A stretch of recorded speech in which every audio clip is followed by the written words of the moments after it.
Hello guys, welcome to a new tutorial about the KUKA Sunrise Toolbox. Now we have been speaking about the different folders that are inside the GitHub repo of the KUKA Sunrise Toolbox. And right now I'm going to be speaking about the tips and the tricks folder. Now we open this folder and we find inside a PDF file. You open the file, and what is it? Tips and tricks. So in this file I give some information, some tips and some tricks on how to reduce the communication latency between the robot and the PC which is running Windows 10. Also I give some tips on how to improve the performance of Windows 10 and how to improve the responsiveness of Windows 10.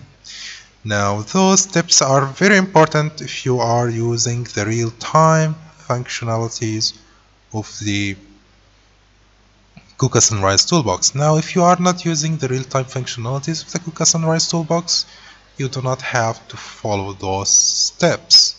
You do not have to implement them. But if you want to use the real-time functionalities, the KUKA Sunrise Toolbox, you are highly recommended to apply those tips. Now, why do I give those steps? Actually, Windows 10 is not exactly a real-time operating system, and Windows 10 applies some algorithms which are really bad for real-time control. One of those algorithms is, for example, the nagging algorithm.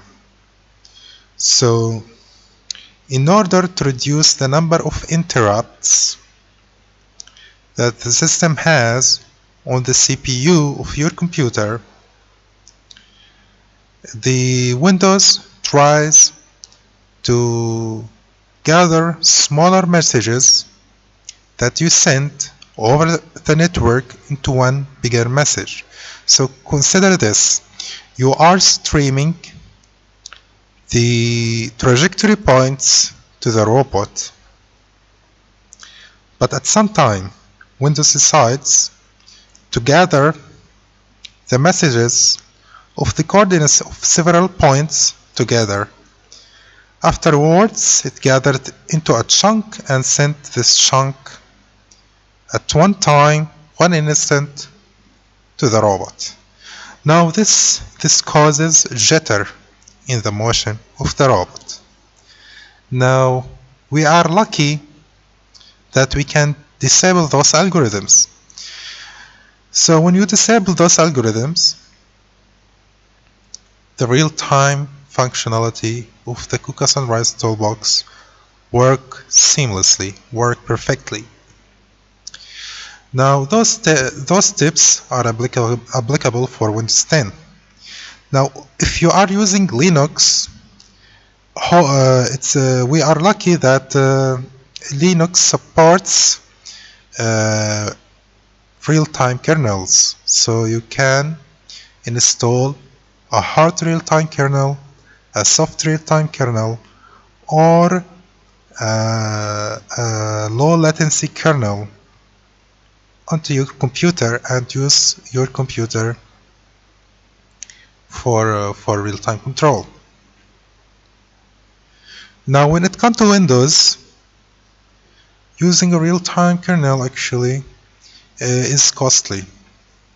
The softwares are not open source, not free for use. You have to pay for the software, and it's a bit costly. At least I have no knowledge of any free real-time kernel for Windows. The ones that I know, they are all paid. Now on Linux there are several kernels, real-time kernels, that you can install in your PC for free. And thanks for watching.